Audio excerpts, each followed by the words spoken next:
Bonjour à vous tous. Aujourd'hui, nous allons aborder le sujet sur les différents types d'empathie médiumnique.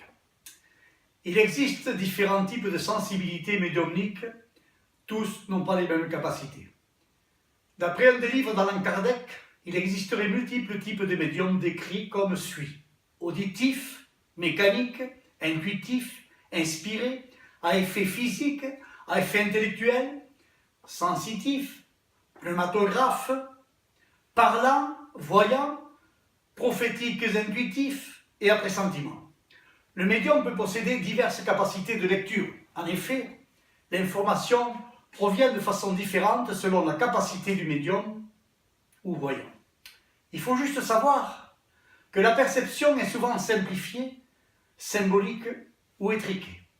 Le voyant, à travers son intellect et son interprétation, devra reconstruire un puzzle avant de délivrer l'information à son consultant. Pour exemple, un clairvoyant pourra voir dans ses flashs un enfant avec des tuméfactions sur le visage et devra en déduire l'âge de la personne et le fait qu'elle a été maltraitée ou alors qu'elle était malade ou maladroite. Parfois, l'interprétation est difficile à établir, car toutes les informations reçues restent subjectives. Il faut savoir que l'information du médium sera toujours plus précise et détaillée. En effet, le médium est avant tout un intermédiaire dans la communication avec les défunts. Un médium reçoit de manière impulsive les manifestations spirites. Il a cette faculté de rapporter des dialogues avec les personnes décédées. Un voyant n'aura pas cette option spirit et donc ne sera pas relié aux morts. Il obtiendra sa clairvoyance ou clairaudience par flash, soit visuel ou auditif. Le clairvoyant perçoit uniquement par une forme d'imprégnation du fluide éthérique, toutes ces voyances. Chez le clairvoyant, la voyance sera donc imagée par des brides visuelles sur la vie de son consultant. Le clairaudient percevra ces informations en entendant des voix.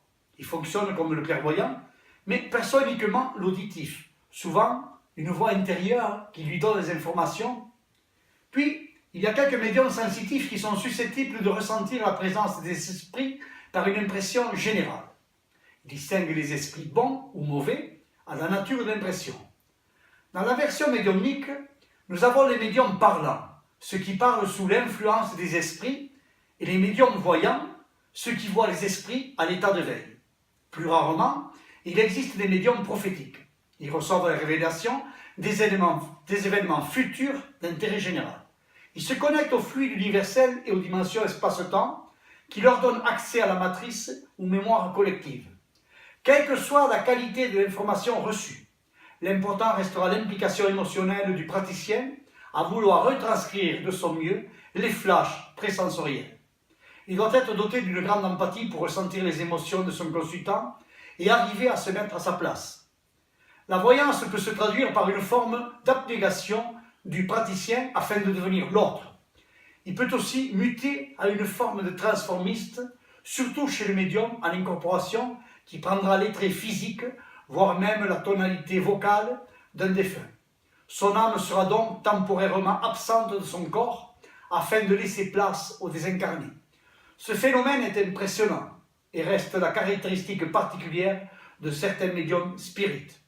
Quoi qu'il en soit, choisissez un praticien qui aura un don de naissance afin de ne pas tomber sur des psychovoyants. Cette catégorie existe à la rubrique charlatanisme.